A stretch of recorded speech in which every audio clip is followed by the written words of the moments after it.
Hello and welcome back to the Masonic Roundtable, a weekly hangout where Masons from around the world get together to talk about Masonic news and opinions in a friendly and social manner. The thoughts and opinions expressed here are solely the opinions of the participants and do not represent any Grand Lodge statements or positions. Make sure you keep your conversations open for the public and on the level. To interact with us, send questions and comments to our Twitter page at Mason Roundtable or on the Facebook event page. Another disclaimer for this episode: we are not lawyers, most of us, and so anything we say is not to be taken as legal counsel.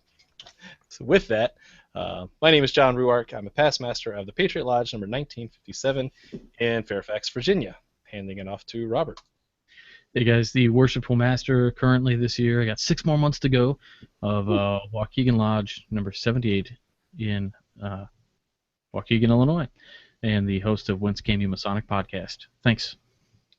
Thank you, Robert. Nick Johnson. Nick Johnson, Corinthian Lodge number 67 in Big Time Farmington. And I guess I'm some kind of past master or something. So that's what they tell me. Past Master Nick, and you're not even that grumpy tonight. And finally, Jason Richards. Jason Richards, the only non-sitting Worshipful Master / past master in the group tonight currently. Oh, except Juan just showed up, so I'm in good company. Awesome. Yeah. Junior Warden of Acacia Lodge number 16 in good old Clifton, Virginia. Excellent. And Juan will jump in when he's ready. But with that, we'll get right into Masonic news. And for the week of And Juan's August ready. 4th, Juan is ready. Ish. Hello, everybody. Juan Sepulveda from Orange Blossom Lodge number 80 in Kissimmee, Florida. I am not 100% ready. I just came to say hello, and I'll join you later in the broadcasting. Thank you for joining us. Thank you, Juan. Just squeaked in. Excellent. All right, let's get into Masonic news for this week. Jason found this one earlier. As you may remember, last week we talked about the unveiling of the Baphomet statue in Chicago, right? That was Detroit. Detroit. Sorry for the Chicagoans, but there is a nice little write-up from BBC decoding the symbols on Satan's statue. Oh. Yeah. So it kind of goes into a little bit of the symbology there. There was a good discussion on some of the other Masonic groups on Facebook about the presence or absence of breasts on the statue. That's kind of the traditional Baphomet sculpture, and yet his has a very... Well, it's supposed to be. It's traditionally been hermaphroditic. Right.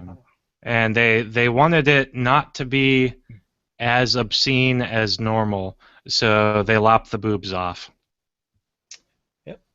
I don't know whether I should say boo or not, but I mean, it's like, come on, guys, go all in. Seriously. Yeah. You know? If you're going to worship Satan, go all the way. So we'll send the link there in the show notes, which you can find at theMasonicRoundtable.com for this episode. Well, and you know, it was an interesting article, and it went over a lot of the same stuff that we went over in our Baphomet and Lucifer episode. And it talked about the Church of Satan, which really, by and large, doesn't actually worship Satan. They're just out there to troll other religions, and they're doing a darn good job of it. they're like if Reddit came out with a religion, and then was an IRL. Reddit IRL. Reddit IRL. Perfect. Alrighty. Another thing that's been shared around Facebook today, as of this recording, August 4th, 2015, that today is the anniversary or Masonic birthday of the raising of George Washington, our good old Hooray! brother and Masonic hero. We found this on Hodap's blog, but it's been shared all over because it's just a common day. On this day in 1753, George Washington became a Master Mason and was 21 at the time. We talked a little bit about in our Pennsylvania episode where this was still considered part of the Grand Lodge of Pennsylvania at the time. So while it's, the lodge is still now owned by, or the jurisdiction of Freemasons in Virginia, in Fredericksburg, Virginia. The lodge is still there and still meets, but the, definitely it was a different time back then. So happy birthday, Masonic birthday, George Washington. And it was such a big deal, Politico even. I think that's where Chris, or I wonder if this is where he got his info from, was Politico, because it was a big, big deal. So. Yeah, it was a big article. It was interesting. We'll post it in the show notes. Library of Congress. Again, it's a public, or not say public domain thing, but it's definitely something that's been out there for a while. Alrighty. So happy birthday, George Washington. Yippee skippy. But related to that, there's another piece of George Washington news that just came out today, August 4th, 2015. And that is a huge announcement where, let me get my show notes up here. It's so huge. Just wait for it. Prepared to have your mind blown. How huge was it? It was so huge that the feds decided to designate the George Washington Masonic Memorial in Alexandria, Virginia, as a landmark on the National Historic Landmark Registry. Yay! Yay. There was much rejoicing. I don't know Do why. we still have to pay $5 of our dues to Well, see, Memorial? that's easy for you. We have to pay $5 per member, but now that since they're federally funded, maybe not. See, that No. opens up a whole lot of can of worms. We were chatting kinda about this. It kind of. I thought initially when you first shared the story with us, excuse me, I thought the first thing was, what do you mean it's just now being declared like a historical deal? I had always thought it was. Apparently not. Right. Yeah. So, big surprise for me. It's been around for a while. Now there is a difference between a historic landmark and a historic place. This one is the historic landmark is where it covers something of national significance, where historical place is really more at the state or local level. So this is a federal-wide thing, which brings up some interesting questions. During the government shutdown of 2013, there were a lot of public, landmarks. This is now on the National Parks Registry, so this is a national park. Technically, if the government shuts down, the brothers that paid for this can't go see it during that day. Not quite, actually. Okay. I was doing a little bit of, digging around on nps.gov, and apparently this is just a kind of a designation.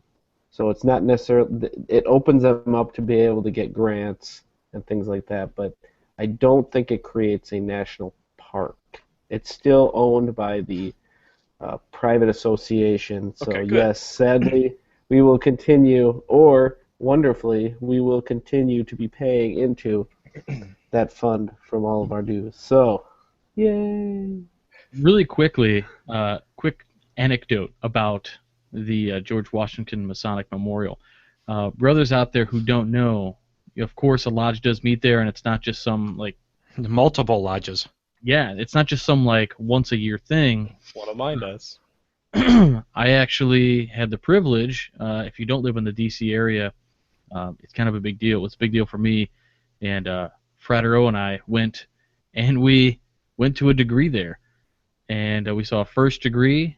Andrew Hammer did the lectures, and there were 9 members present to do the degree and 4 visitors. So attendance is a bad thing everywhere. That's my anecdote. Thank you for sharing. But you've been there, so that's cool. It was definitely something to cross off my Masonic wish list. What was our episode again? How can we brand that? Well, and it's kind of interesting when I was, reading the articles about this particular building. It was actually not opened until 1932. So it's actually not as old as we might think it is. It's not even 100 years old. So I just thought it was kind of interesting that, all of us kind of seem to believe that it's this, building that's pretty much been there since he died, or something like that. Right. And it's actually it was opened during the time of the Great Depression, so it's kind of interesting. Jason, So what do you got there? you may have sat in lodge there, but I Oh. sat in the replica lodge room and got to hang out with George Washington's actual master's chair. George Yeah. Washington founded the Alexandria Washington 22 Lodge, and once or twice a year, specifically on their charter anniversary, they do their lodge in the replica lodge room, which is set up to be an exact replica of the lodge that George Washington would have presided over. Yeah, it's pretty incredible. And if you guys are watching the actual video feed, the portrait behind Jason, I believe, correct me if I'm wrong, it said it's the only one that he ever sat for because he really did not like portraits, and so it's considered to be the most accurate. I'm pretty sure, yeah. And that chair is like when I saw it, I thought it was just going to fall apart if anybody sat in it, but apparently it's pretty comfortable. Yeah, the master gets to sit in it like once or twice a year. I had the opportunity to do so, but I did not take the master up on it just because I wanted to wait until I was actually worshipful master. And Jason, is that an apron under your jacket? That is an apron under my jacket, and that gets to how you wear your apron in the great Commonwealth of Virginia. That's the only way to roll. Harumph! For indoor Masonic meetings, you wear your apron under the jacket. For outdoor and public Masonic ceremonies, you wear it outside of your jacket. That's cool. I wish we could do that. It's the only way to roll. Yep. Speaking of being the only way to roll, let's bring up the best trivia question that we have for today. Oh boy. Nick Johnson, get us to the Masonic Yes. Monday question on Tuesday. All right, here we go. So we had a number of answers for this last week's question. It was fantastic. So congratulations, everyone. I don't know if I should just read off the names, but I will. So Do it. Greg Guffey, Willem Kosen, Justin Miller, Christopher Croto, Jonathan Primo, Simon Dick, Christopher Dorset, Blake Leach, Christian Dubbs, James Webb, Dave Woodruff, Joey Boyer, Greg Bodine, Shane Cody, Luke Zale, Jared Chapman, and 2 late entries. Well, not really late, but we had Brent Webb, who's a petitioner of Hagerstown 217, and Kyle Rowe of Paragold Lodge in Arkansas. Nice. So congratulations, guys. The answer to that particular question was... now I'm all horsed up here. I don't know, all this anticipation. This was about Albert Magnus, and so the answer was the Cologne Cathedral. Albert Magnus is said to have been visited by 4 men in a dream: an old man, an elder man, a man in his best years, and a boy. In their hands were a pair of compasses, a measure of angle, which would be also known as a square, a standard, and a pair of scales. So, congratulations, guys, who got that one right. And now, this one was written based on me going up to Duluth with my family. So, it was kind of an interesting question. But, ready? Masonic Monday question for the week of August 3rd, 2015. The Great Lakes System of America and Canada is the largest freshwater lake system in the entire world. 21% of all surface freshwater is found in this system. Because of how large this system is, a number of wrecks have occurred, including the famous wreck of the Edmund Fitzgerald.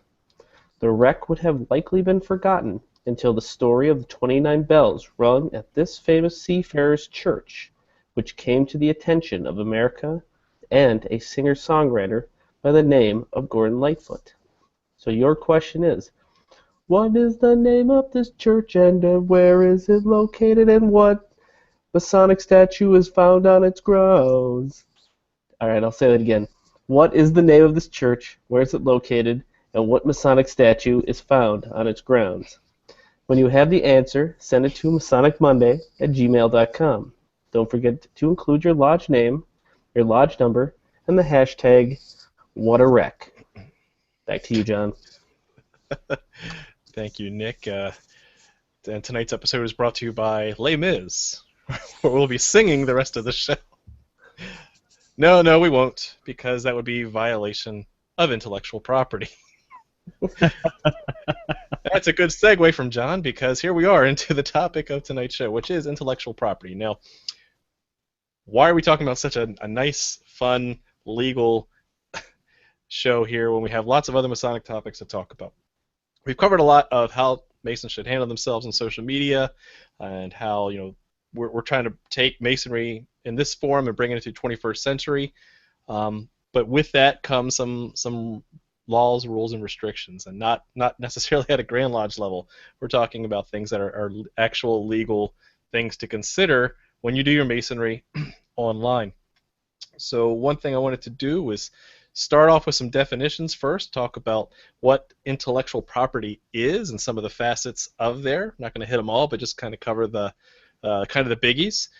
And then we'll get into really how it applies to some of the works that the 5 creators here and many others do create, and how that should be handled, and what's the proper thing to do. So without further ado, I'll kind of start with a definition of intellectual property. That's the title of the show tonight.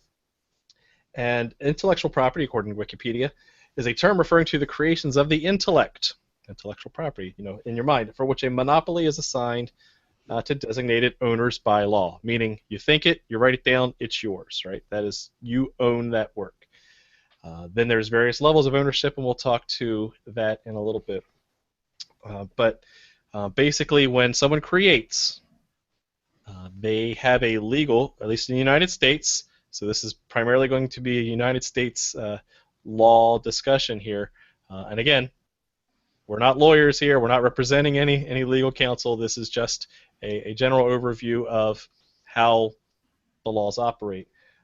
But in the United States, when you create something, you do have a legal right to own that and make sure that it's used in according to how you decide it to be used. So one of the most popular rights for intellectual property is copyright. Everyone's kind of heard of copyright. Well, what is copyright? Basically, the short version of that is that the creator, copyright gives the creator exclusive rights to it. Usually for a limited time. In the United States, it's something like 75 years after the death of the author. But there's always loopholes, as Walt Disney has found out, and his estate. But what it is, it's black or white. It's all or nothing. And so some other things have been created later, which we'll talk about, to kind of give some share. But basically, if you create it, you have exclusive ownership of the entire thing from the date you created it until after your death, much longer after your death. And it's exclusive. The good news is if you create something on the internet, you create a book, you write a book, you don't have to go through any formal legal process. If you write it in the United States, just the mere fact of creation, if you can timestamp that, you can prove that automatically you're given copyright of that work. So that's kind of a good thing. All right, any discussion on the definition of copyright, guys? Anything I missed? Are you going to talk about the difference between copyright and trademark? As a matter of fact, I will, because that's another definition we need to get out of the way so we can have the trade-off discussion. A trademark is a specific kind of copyright, if you were, where it is a mark that documents a recognizable sign, design, or expression which distinguishes your product from similar products. Think of like the Nike swoosh, the Masonic Roundtable logo, any sort of icon, brand, those are all trademarks. So the creative work itself, let's use this as an example. The show you're listening to right now, the voice, the audio, the video, all combined together is a creative work. But just the Masonic Roundtable logo itself would be a trademark. And that way, no one can take your logo and put it on something else. We can't say, the Masonic Roundtable sponsored by Nike without paying them a ton of licenses and royalties, right? Because we'd be improperly using their trademark. And what's really cool, I just think the Masonic connection is wild from actual marks, right? Nick, I don't know if you want to talk about kind of like the mark master degree and how that applies to trademarks as we know it today. Well, it's kind of interesting. There's not craftsmen, especially operative craftsmen. You can see this in a number of books of mark that were from the 13th century, 14th century, things like that. A lot of the craftsmen, to get paid, would put their mark on a stone or whatever they're working on so that they would get paid. These trademarks, I think they got bigger and more elaborate until guilds started taking them, and then you'd get a guild stamp and then things like that. It just kind of ballooned so that trademark then kind of became associated with a corporate idea, an idea that guild would have it or something like that. I believe is where the history of those would come from. So originally it would just be an individual operative craftsman putting his particular mark. So whenever we have our own coins, our own chapter pennies and things like that, we'll put our own mark on there and we'll devise our own. And that's kind of it speaks back to that era. And actually, because the degree is very Scottish, I know I just made a huge statement there, but I've always viewed it as kind of a Scottish degree. I think because in Scotland they blur the lines between what is operative and what is speculative, it seems more obvious that they would actually have these trappings from back at that time. So. Mm-hmm. All right, and the last definition I want to get out of the way, and then we can start the discussion, is Creative Commons. Because, as I talked about earlier, copyright, it's all or nothing. It's black or white. You either own all the exclusive rights to that property and no derivative works, or nothing, right? You give it away, and at 75 years after your death, it's public domain. It's out there for anyone to steal and do whatever they want with. Now, But quick question, though, John. Go ahead. So if something is Creative Commons while you're alive, what's the deal? That's the beauty of it. So Creative Commons was created by a nonprofit organization to give artists, creators, the flexibility to kind of let their work out there a little bit. Okay, look, let's just call it for what it is. It's kind of a gentleman's copyright agreement, really. Yeah. Well, we're living in the remix generation, right? And so with copyright, you either own the whole song or none of the song, right? So you can't take a sample and turn it into a fat beat, right? Vanilla Ice did. Well, that's true. He got sued too. And he got sued pretty bad So for did that. Ray Parker Lewis. Oh, ton of examples. And it's even more so in the digital age. So what does Creative Commons do? It gives you a couple different variables of how much you want to give away to the community, the commons, while still owning the I wouldn't say the respect, but basically owning the work, but giving it away and making sure that people attribute it back to you. The long and short version is you can either, these are kind of like switches. You can say I don't want anybody just to use it other than just viewing it. That's kind of most restrictive. To the most open is I'm giving it away. You can do whatever you want with it. And there's levels in between, like you can't use it for commercial purposes, but you can use it for nonprofit purposes. Or you can remix it or not. Or if you remix it, you have to give credit back to me for being the source of it. That's it. That's really all there is to it. Yeah, remix it and give me credit, and then explain what you did to change it. That's actually what I did with our our image for the episode. I took something that was Creative Commons licensed for reuse and modification, but they said, okay, you need to give credit back to the original page and say exactly what you did to remix it. So I said, okay, this picture with TMR copyrighted symbolism, square and compasses, and blue background added. So which is why we usually use Creative Commons licensed images and give the source appropriate to that. So it's a way to use some cool imagery that people have shared, but still give them the ownership of the original work. Now here's a question, John, before we get into the discussion. Creative Commons is this great collaborative work, but does it stand up in court if someone disobeys your Creative Commons license? It is a nonprofit organization, which means it's not a legal organization. And I was listening to the new Screensavers podcast, video cast, just last week, and they had one of the directors of the Creative Commons organization on.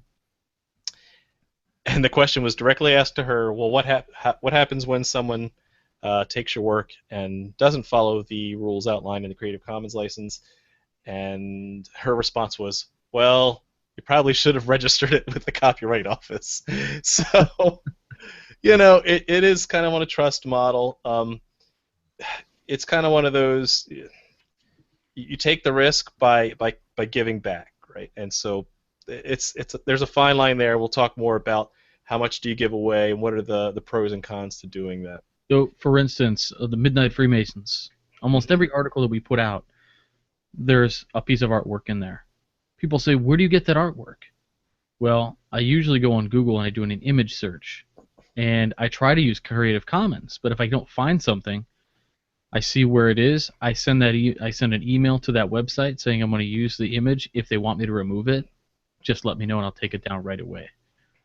2 times I have gotten emails back which said, hey, can you just put under the picture credit for photo this? Yep. So it is that kind of, like you talked about, a gentleman's agreement to just do the right thing for whatever it's worth. Yep. All right. So how do all of these intellectual property rights and laws apply to our situation? We all here are respective artists and creators in this domain, and I know that we have some uniqueness with the difference between podcasts, videocasts, blogs, and artwork. But I think if Juan's ready, we'll defer to him as kind of the biggest creative umbrella with all of the artwork that he has. So Juan, can you share your experience with your brand? Yes. This is something that I've been working with for over a decade. I started working professionally as an artist since 2004. But even before then, I tried to take the necessary precautions to make sure that I had documentation that the work belonged to me. Trademark, as you know, I don't know if you covered that part, but trademark belongs to the creator automatically. You, as a creator, you are the intellectual property holder. Now, if you're in an enterprise and you're expecting to do mass production of a work, excuse me, or there's a potential that other people are going to use it and try to profit from it without giving you credit, then it might be prudent for you to register the work necessarily. Now, considering the amount of volume that I create, imagine if I paid registration for every painting, drawing, sketch, that I created. It's virtually impossible. But I've had some positive and negative things happen to me with intellectual property, and I don't know if you want to go into the specifics. I want to talk about. Let's do that. Yeah, let's hear your experience. One of the most recent and memorable was one day I received a message from one of the brothers here from the Masonic Roundtable. It's like, oh my God, I'm sitting in lodge. Look what I'm staring at. And when I look, it's one of my paintings. So I get really excited. I'm like, oh my God, what are the chances that you go to a lodge that's displaying one of my paintings? And I looked at it carefully, and a dad knows his kid as much as an artist knows his paintings. I noticed, I'm like, wait a second, I didn't make that. It was my artwork, but I didn't make it. And it ensued into a whole investigation. What happened? How in the world did this happen? The intentions weren't negative. An individual, a gentleman, wanted to present something to the lodge to use as illustration for some of the symbols that we use in our fraternity. And he just happened to be searching online for a Masonic artwork and came across my work, liked it, and asked a friend who's an artist to reproduce it, make it, recreate it. And that's what they did. But the brother who commissioned that work reached me directly and told me that he didn't have any intentions in lifting my work or profiting from it. He wanted to give it as a gift because he admired the work. And he sent me money in addition to the money that he paid for the commission, which showed incredible character from this brother. Incredible character. He didn't know where the art, where the image came from, because in the internet, if I post it and you liked it and you send it on an email to a friend and he posted it on his MySpace, and His what? his MySpace, Okay. and people lift it from there, and the rest is history. But that's the most recent and memorable instant where I was directly affected in a way by intellectual property. Mm-hmm. And I'm glad to hear it had a happy ending. Mm-hmm. Because it could have been a lot worse. Oh, we beat him up. I didn't tell you that part. Oh, right. Yeah. Let's also talk about the Millennial Freemason blog. Nick, you've had some of your articles lifted. Is that correct? Many times, actually. It's been happening since 2008, and they've been translated into languages like Portuguese, Farsi. There was a Farsi copy of mine that was very weird. Yeah, apparently people are really into, and I get it, because I hate having to go all the way over to translate.google.com, take the URL, Click. copy it, put it in there, and then have to hope that, yeah, I get it. But I don't really mind. Most of the time when somebody wants to read one of my papers in Lodge, they usually just send me an email. I say thank you very much. Go ahead. So if any of the brothers who want to read any of my papers in Lodge, just go ahead and do it. Just say my name. Wow, that sounded Say very my name, Walter. say my name. A little name dropping. Yeah, or I am the danger. But Walter White joke. Never mind, that's old. Yeah, I don't care. If you just say my name with that I'm the one who wrote it, that's cool, and that's pretty much what I do. So that brings up a good point. What license would you say that you give away your blog stuff with? Well, I've never actually signed up with Creative Commons because I think it's kind of a joke, but it really is. I mean, it's kind of there's no real mechanism that it actually provides other than this cute little stamp you can put on things. But for me, I mean, it's a blog, so it just goes out there, and it's easy to just copy it. I mean, I'm not like Pietra Stones that blocks your ability to copy a paper that like they have on theirs. Nick, yeah. Can you say the name of that website one more time? Pietra Stones. That's Yeah. So everybody listening, you want to copy that stuff?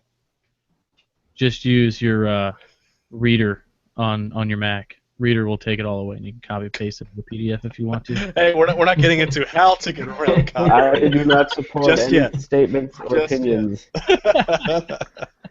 But yeah, I mean, mine's freely accessible. I know some people translate them out because, to be honest, it's one of those that they're looking for just the same kind of Masonic light that I've been looking for as well. So I get that.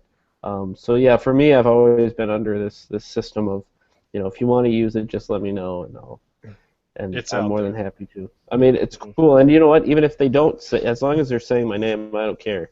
As long as they're like attributed to that jerk in Minnesota, that's cool. So, Wake as up, long as they sheeple, call me. 35. oh man, that wake up sheeple, he's been kicking my butt about that stupid website he wants to form. Blogspot.something.uk or something. That's I don't know, weird dude. but one, Well, I'm going to you know- assume. Go ahead, Jason. Oh, I was going to say, we can even kind of apply that to this show here, because we've had brethren ask us if it's okay for them to show this in lodge. And, like, absolutely. Thanks for if it's- asking.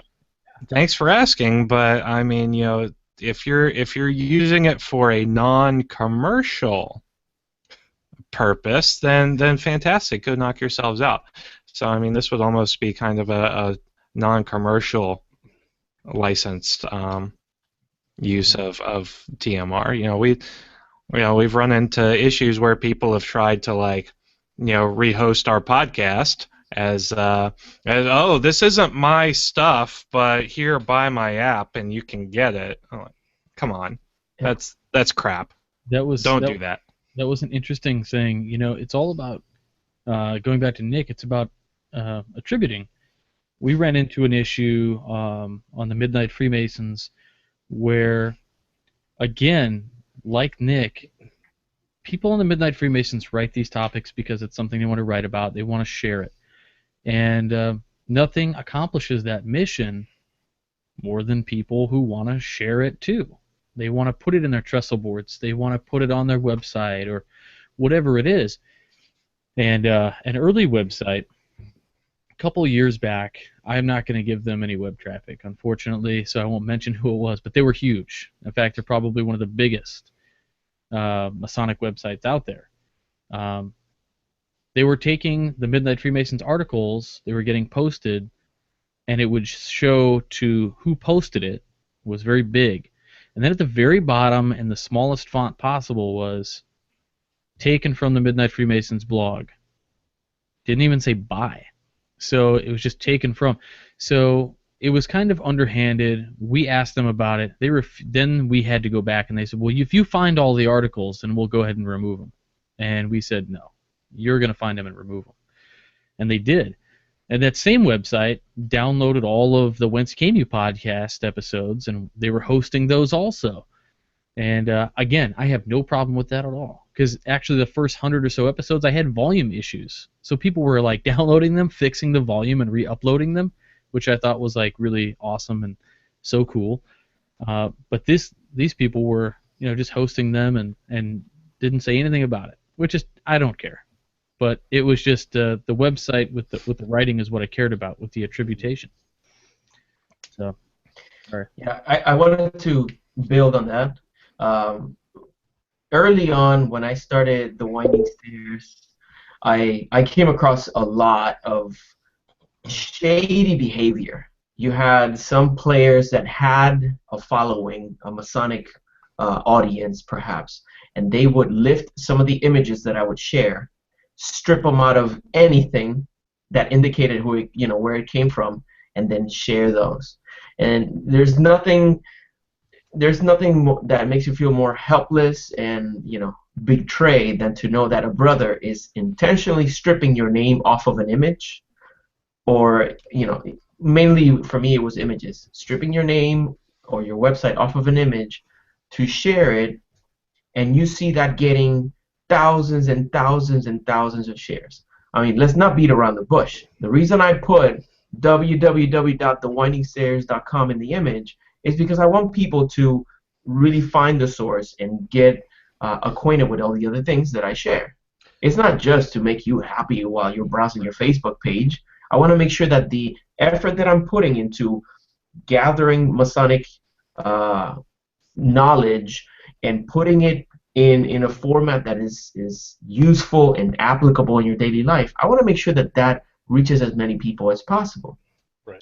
And it just feels so wrong when you see it, And we have a brother that we love, Brother John Paul Gomez, and this poor brother, it partly is because the stuff he makes is very attractive, but we are constantly fighting with people doing this kind of stuff, to him.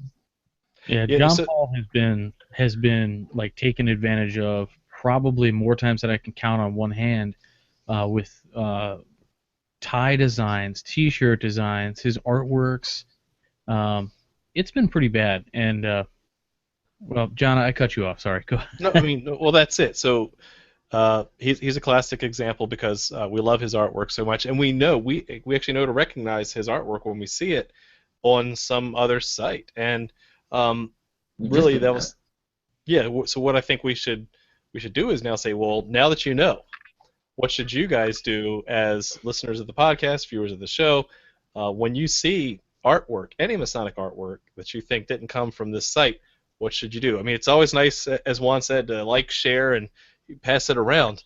But I kind of codified it in kind of 3, maybe 4 steps. The first and most important one: don't be a jerk. Right?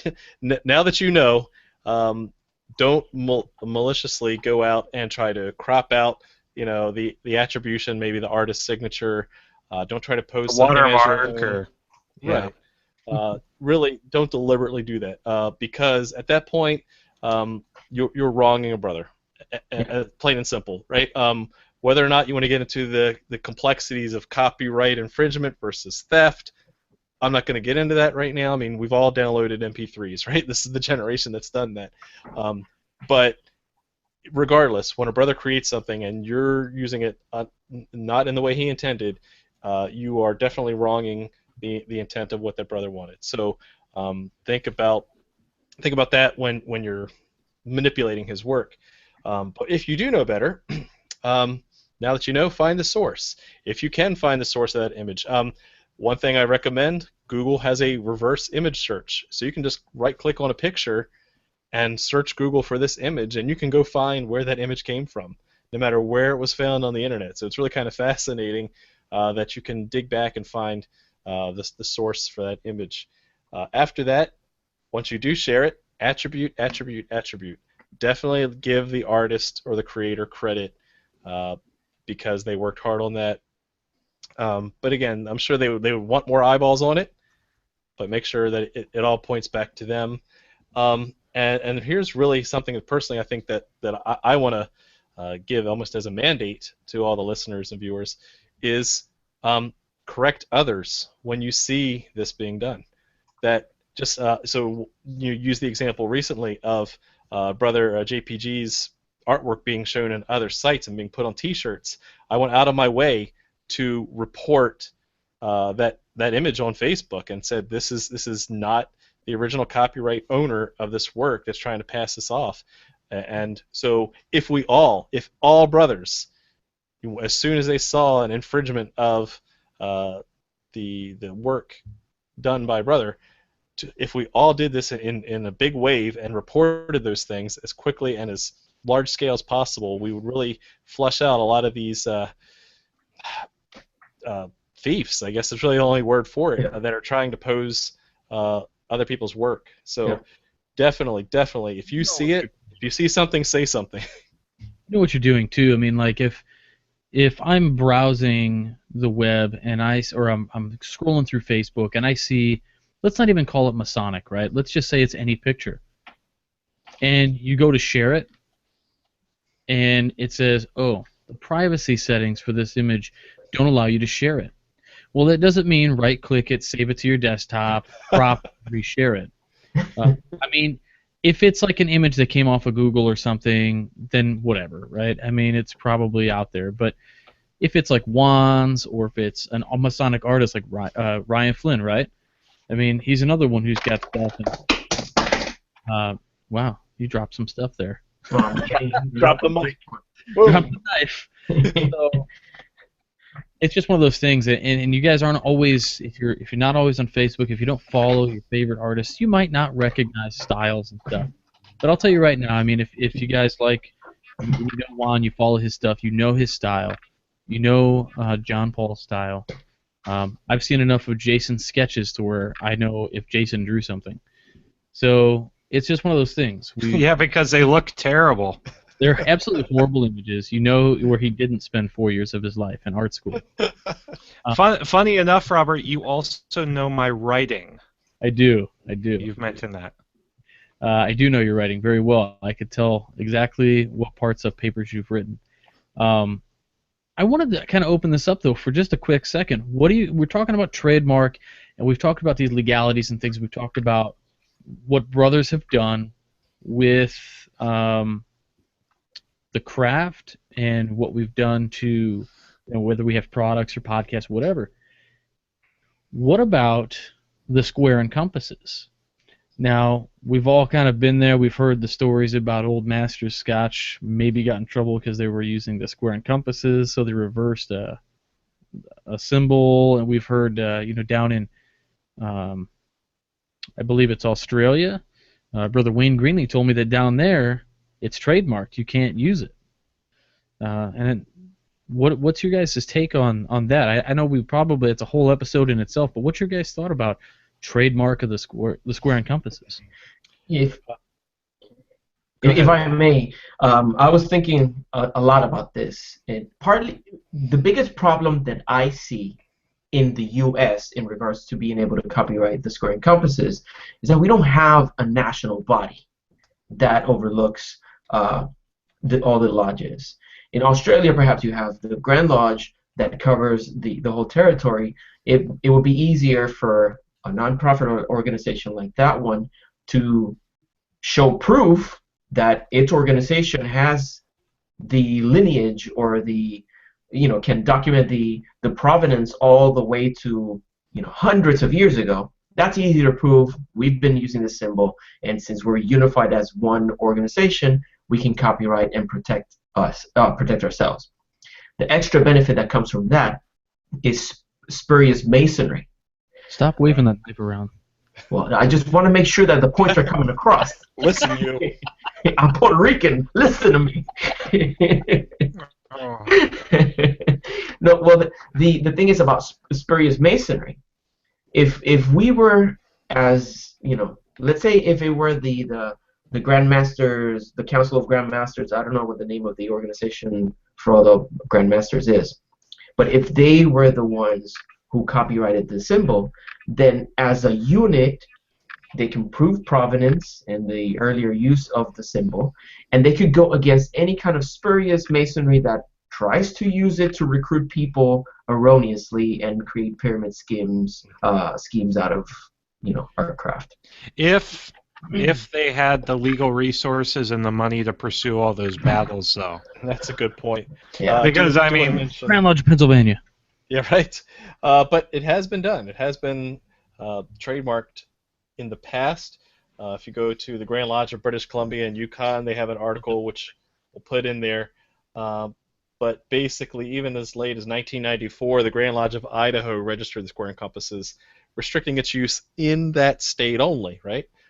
So I think there's a couple others. I want to say some of the ones in the Northeast have also done it, Pennsylvania. So that way, only people violating it within that state can be held to criminal charges for representing something that's not Masonic. Grand Lodge of Scotland has a copyright in place for the square and compasses incorporating the letter G. So there's quite a few. The one that they've changed is where you see the square and compasses with the key underneath it. One little change, it's different.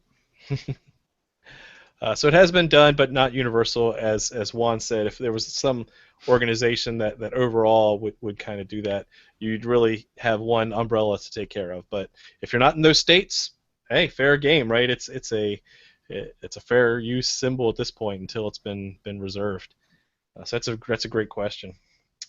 Let's see. Social media has been kind of light, mostly talking about aprons, whether you should wear them on the inside or the outside. That sounds like another good post for Juan to post in the Winding Stairs Freemasonry group. It's not quite points in or points out, but I'm sure everyone has an opinion. No, it's apron in or apron out? I just need to recover from the Women in Masonry post. Holy cow. It needs to die. Here's why, though. I mean, I don't want to get off on this tangent, but seriously, we have addressed almost every single thing within the first 100 comments, and after that, people are saying the same garbage. Like, when people are getting volatile. I don't mean to say you're posting garbage, but if you're getting volatile and rude, it's the same stuff all over the time. I have to go in once a day like clockwork and tell people to cool their jets. Mm-hmm. Alrighty, That's so crazy. let's start wrapping up then, gents. Nick, you've been kind of quiet this episode. Let's let you start off with your final thoughts and shameless plugs. Let's see. Just share my papers. Yeah, that's a shameless plug right there. Do you Share want my papers. attribution or not? Attribution, Nick Johnson, Past Master Corinthian Lodge number 67, MillennialFreemason.com. I think that's all I got. Thank you, Nick. Robert. Same thing. If you're going to share the writing, it's words. They're easy to post places. Attribute the articles. If you're going to share artwork online, be brotherly about it. Make sure that you're attributing. And you should always be happy for your brothers when they come out with something cool, right? You want to see your brothers succeed, right? So when you share their artwork, share it from their page. Share it from their page, share it from their YouTube channel, share it from wherever. And say, hey, check out this awesome thing. Hit the @ symbol, start typing their name so they auto-populate. You get them some likes, you know. Those are all things that you can do to share that image and make sure that they get, you know, the recognition they deserve. You know, John Paul does it all the time. Of course, Juan Sepulveda. Numerous other gentlemen online who do amazing things with the fraternity. You know, Brian Ebichin and his pens. Like, all those things. They all deserve. They work hard for that stuff. Don't cheat them. Right? So that's all I have. If you like Masonic podcasts, check out Whence Came You, 9:30 Sunday nights. And thanks for watching this program. I know this one was probably a little bit more dry than some of our other ones, but it was a topic that we decided on because of we've seen some rampant abuse of images, not from our stuff, just, you know, people in the community, and somebody needed to maybe remind everybody. Mhm. Not everybody, some people. Some people. Yeah. Some people like Juan. Yeah, Juan. Derek. Bring us home, Juan. Some people need a little nudge in order to do the right thing, and you know, it's human nature. And Nick made a comment about, you know, him not registering for Creative Commons, and I understand that, you know, it doesn't carry the strength that perhaps registering it with the USPTO, or, you know, it doesn't carry the same strength. I understand that, but sometimes you don't need a law in order to have people moving in the right direction. Like, if you see someone's beautiful garden and has a little sign that says, "Please don't step in the garden," just because it doesn't have the weight of a local law or anything like that, it doesn't mean that I'm not gonna say, "Oh, you know what? Let me be considerate and not do that. Let me not be that guy that walks in their lawn." So that's the part that I like about Creative Commons.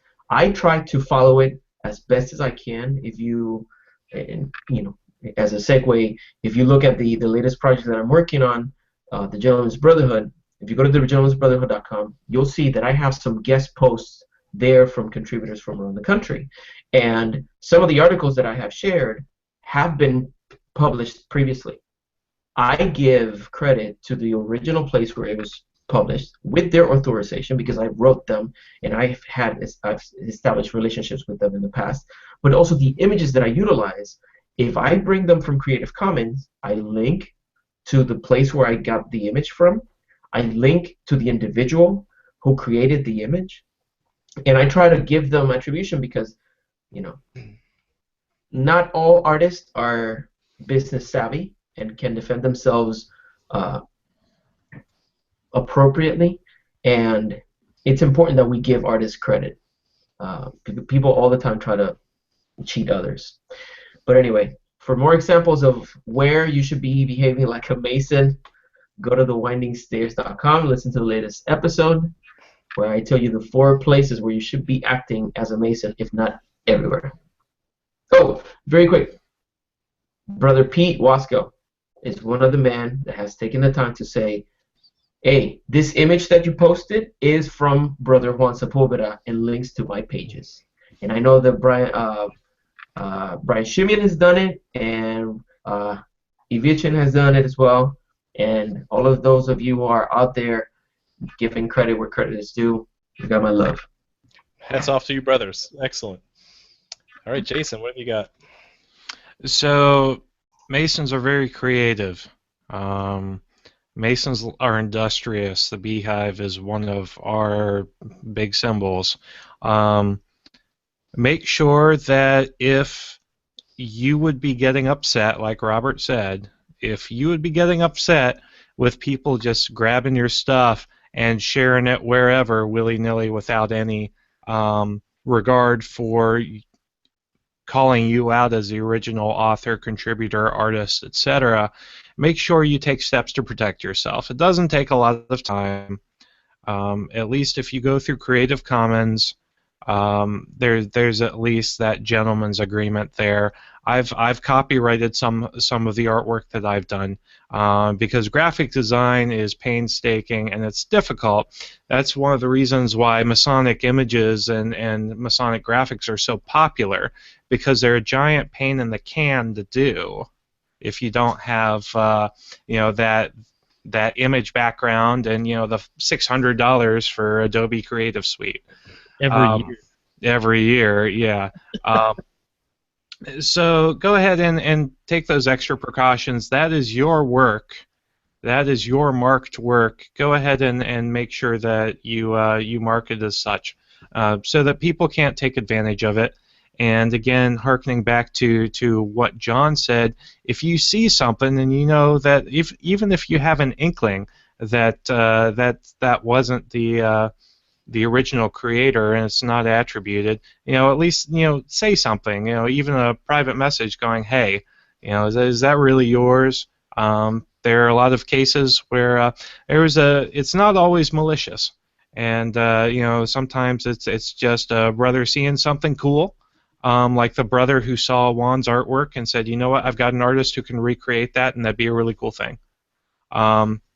So just by saying something, you can help a brother, help remind him of his error in the most friendly manner, and that's what we're here to do. So protect yourself. If you see something, go ahead and make sure it's all kosher. It doesn't have to take a lot of time, and again, it's all about living up to your obligation of taking care of your brothers, and that's what we're all about. And if you want to show TMR in Lodge, go for it. If you're like Joseph Vanderscheld and you want to sell bootleg copies of TMR on the streets of Muskegon, I just ask that you go halfsies with me. And no, don't do that. No. Can you really get half a penny out of anyone? I mean, Yes. Well, you have to take like little sharp shears and you just kind of spend 5 minutes cutting them down the middle. But that's all I have, John. Why don't you take it home before I go off on another tangent? Yes, please. Let's see. Power of the music here. The last thing I wanted to mention, something we didn't discuss yet, is that unfortunately, due to the historical copyright laws, or fortunately, now there is a lot of goodness that can come out of that as well. For those interested in Masonic education, there are a ton of Masonic books that are now out of copyright, meaning that they are now in the public domain, or they have either out of copyright, author plus 75 years, or they are out of print and can only be found online in a scanned form. So for free, for total free legal use. It's public domain. Don't buy those 500 book collections of scanned books on eBay. That's crap. Just find them yourself. Exactly. A quick Google search will find a ton of those, and so there's really no excuse that you can't get quality Masonic education. It is literally a Google search away. So that is one of the benefits of the copyright laws and the beauty of the internet age that we live in. So with that, definitely share the show if you like the show. That's why we put this on YouTube. That's why we put it on iTunes. That's why it's easily linkable, shareable. We want people to see this, but bring it back to the MasonicRoundtable.com and make sure that you give us the love that hopefully you're getting the value out of it as well. With that, brothers, thank you very much for watching, and keep searching for more light. Have a good night.